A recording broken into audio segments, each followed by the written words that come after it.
लड़का शहर में दूध बेच करके घर घर दूध बांट करके वापस लौट कर आ रहा था। फिर वह रास्ते में देखता है कि उसी की तलाकशुदा पत्नी बच्चों के खेल खिलौने बेच रही थी। ये देखकर जब वह रुकता है तब वह उसकी पत्नी जो होती है वो भी अपने तलाकशुदा पति के लिए देखती है और इधर जो तलाकशुदा पति होता है वो भी अपनी पत्नी की तरफ देखता है। तो बिल्कुल हक्के बक्के रह जाते हैं, एकदम से चौंक जाते हैं। और फिर जो उसकी तलाकशुदा पत्नी थी शोभा, वह अपने पति के पैरों में गिरकर माफी मांगने लगती है। लेकिन दोस्तों वहां के जो लोग थे, जो आसपास के लोग थे, वह ये देखकर बिल्कुल हैरान हो जाते हैं, बिल्कुल दंग रह जाते हैं कि आखिर इन दोनों का ऐसा क्या रिलेशन है, क्या रिश्ता है जो खिलौना बेचने वाली महिला इस आदमी से माफी मांग रही है। आखिर इन दोनों का रिश्ता क्या है दोस्तों, आखिर इन दोनों का क्या रिश्ता था, इस वीडियो के माध्यम से जानने का प्रयास करेंगे। नमस्कार दोस्तों, मेरा नाम है माधुरी राजपूत। आप सभी दर्शकों का मेरे इस नए एपिसोड में बहुत बहुत स्वागत है। दरअसल दोस्तों ये घटना अपने आप में बिल्कुल दिल दहलाने वाली है। आप भी इस घटना का राज सुनकर बिल्कुल सोचने के लिए मजबूर हो जाएंगे। दरअसल ये दोस्तों घटना कहीं और की नहीं है बल्कि नेपाल की है। नेपाल में एक गांव पड़ता है। उस गांव में राजवीर नाम का एक लड़का रहता था और उसके साथ में उसके माता पिता भी रहते थे।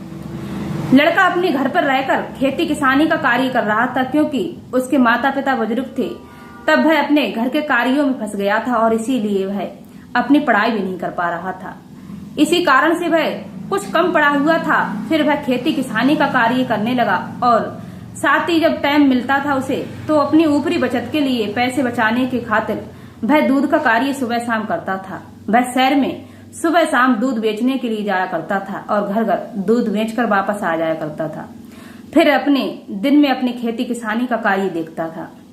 लेकिन ये सिलसिला बहुत समय तक चलता रहा और राजवीर के जो पिता थे वह एक दिन अपने बेटे राजवीर से कहते हैं कि हे राजवीर, अब ऐसा लगता है हमने विचार बनाया है कि तुम्हारी माँ भी अब बुजुर्ग हो चुकी हैं, उनसे भी कोई काम धंधा नहीं होता है और वो ज्यादातर बीमार ही रहती हैं। क्यों ना तुम अपनी शादी कर लो, हम तुम्हारी शादी कर लेते हैं तो हमें भी थोड़ा सहारा मिल जाएगा और तुम्हारी माँ का भी हाथ बट जाएगा। राजवीर अपने पिता की बात सुनकर इस बात के लिए तैयार हो जाता है। वो भी सोचता है कि आखिर मैं पढ़ा लिखा तो ज्यादा हूं नहीं, तो मैं खेती किसानी करूंगा और अपनी ऊपरी बचत के लिए दूध बेचने का कार्य कर लेता हूँ, तो इससे अच्छा मैं अपनी शादी भी कर लूं। फिर राजवीर जो होता है वह अपने पिता के लिए शादी के लिए हाँ कर देता है। उसके बाद में जब उसके पिता एक अच्छा रिश्ता देखते हैं अपने बेटे राजवीर के लिए और वह देखते हैं कि लड़की जो है राजवीर के लिए जो पसंद की थी वह एक शिक्षा मित्र होती है। फिर उसी शिक्षा मित्र लड़की से उसका विवाह हो जाता है, जो उस लड़की का नाम होता है शोभा। शोभा का राजवीर का बड़े ही रीति रिवाजों के साथ और बड़े ही हर्षोल्लास के साथ में विवाह हो जाता है। विवाह होने के बाद में फिर उनका 1 ही 2 महीने बड़े ही अच्छे से और प्रेम से बीतते हैं। उसके बाद में जो राजवीर था वह जो दूध बेचने के लिए शहर में सुबह शाम जाया करता था।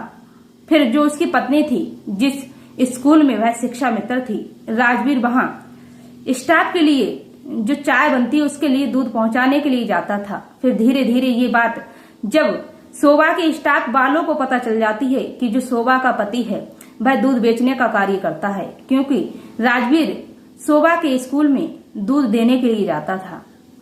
फिर वो अपने आप में बहुत ही ज्यादा शर्मिंदगी महसूस करती है। उसके स्टाफ को जब पता चल जाता है तब वह अपने आप में बहुत पछताती है कि कहाँ हम शिक्षा मित्र और हमारा पति दूध बेचने का कार्य करता है और इससे हमारी स्टाफ में मजाक भी बन रही है। ये सोच सोचकर शोभा बहुत ही ज्यादा परेशान हो चुकी थी।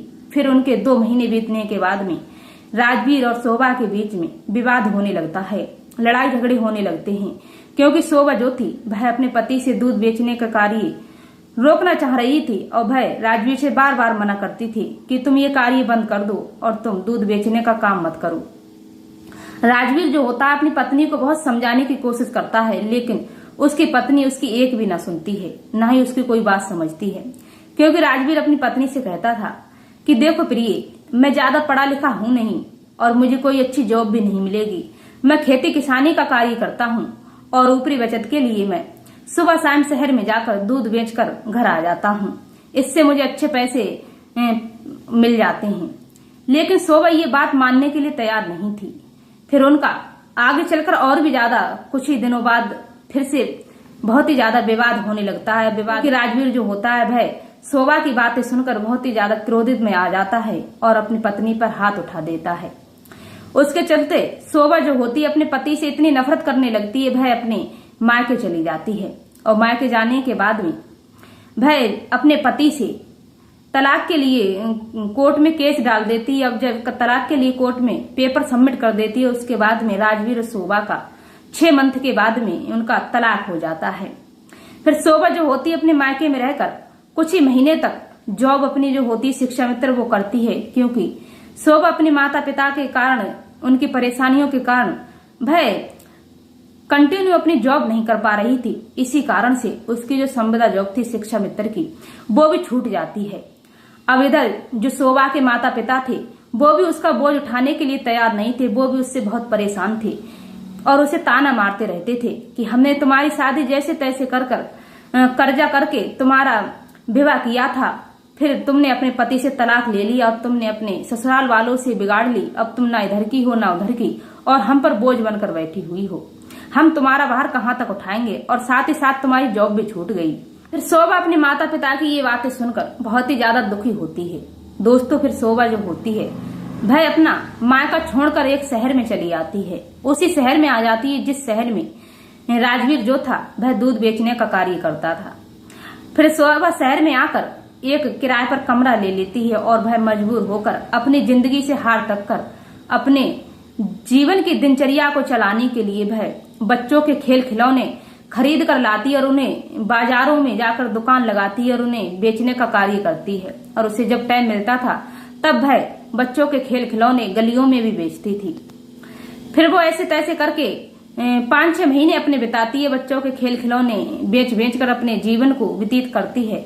उसके बाद में एक दिन ऐसा होता है, राजवीर जो था उसी शहर में गलियों में जाकर दूध बेच रहा था। घर घर जो दूध बांटता था वह बांटने जा रहा था और वह देखता है कि उसी गली में उसी की तलाकशुदा पत्नी खिलौने बेच रही है, बच्चों के खेल खिलौने बेच रही है।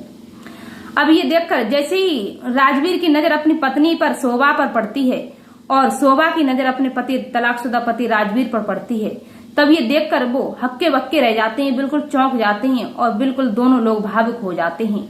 शोभा जो होती है अपने तलाकशुदा पति को देखकर रोने लगती है, बुरी तरीके से हाथ जोड़कर अपने पति से माफी मांगने लगती है, उसके पैरों में गिर जाती है और उससे गिड़गिड़ाने लगती है।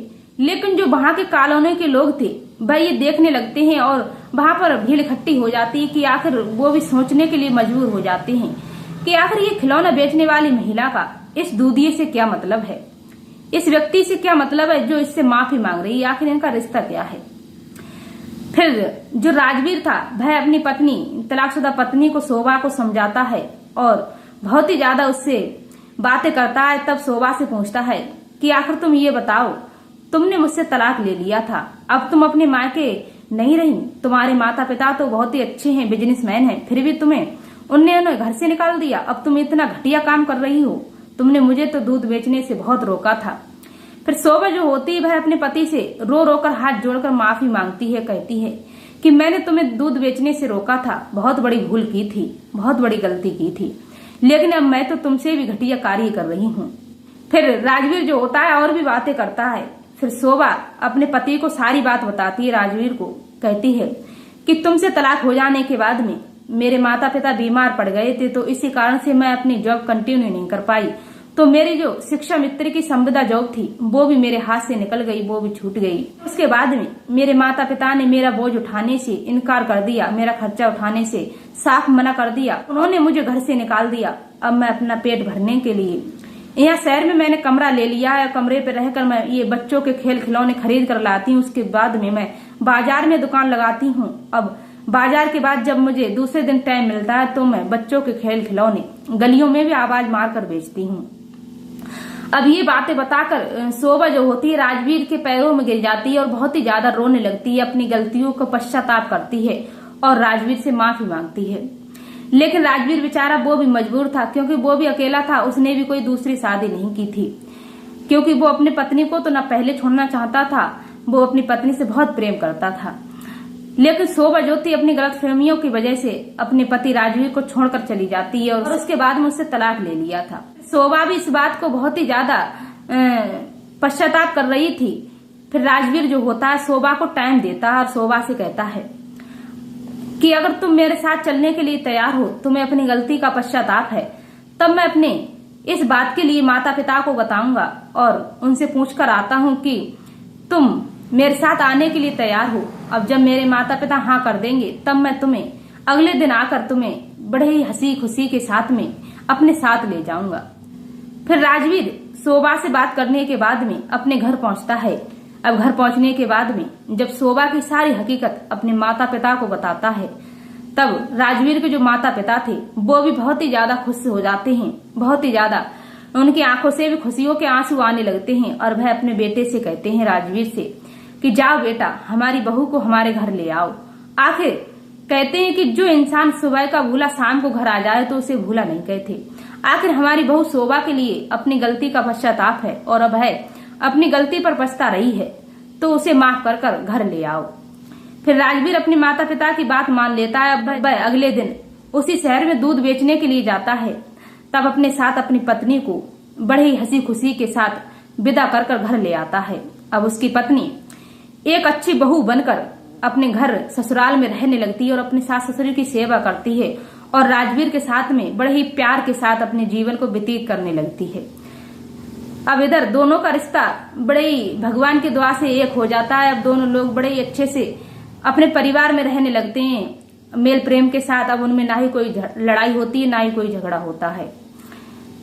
दरअसल दोस्तों, इस कहानी का मतलब आपको सुनाने का किसी का दिल दुखाना नहीं है और ना ही किसी की भावनाओं का ठेस पहुंचाना है, बल्कि आपको सचेत करना है, जागरूक करना है। इस कहानी से यही सीख मिलती है कि कोई भी व्यक्ति हो या पति हो या पत्नी हो, अगर छोटा काम हो या बड़ा काम हो तो उसमें कोई शर्म नहीं होती है, क्योंकि घर चलाने के लिए व्यक्ति कुछ भी करता है। अपने बच्चों को कभी दुखी नहीं देखता है, वो अपने परिवार को पालने के लिए हर मुश्किल से भी गुजरने के लिए तैयार रहता है। इसीलिए दर्शकों, आप भी अपने परिवार के साथ मस्त रहें, खुश रहें। मिलते हैं ऐसे ही किसी सच्ची घटना के साथ किसी नेक्स्ट एपिसोड में। तब तक के लिए जय हिंद, जय भारत।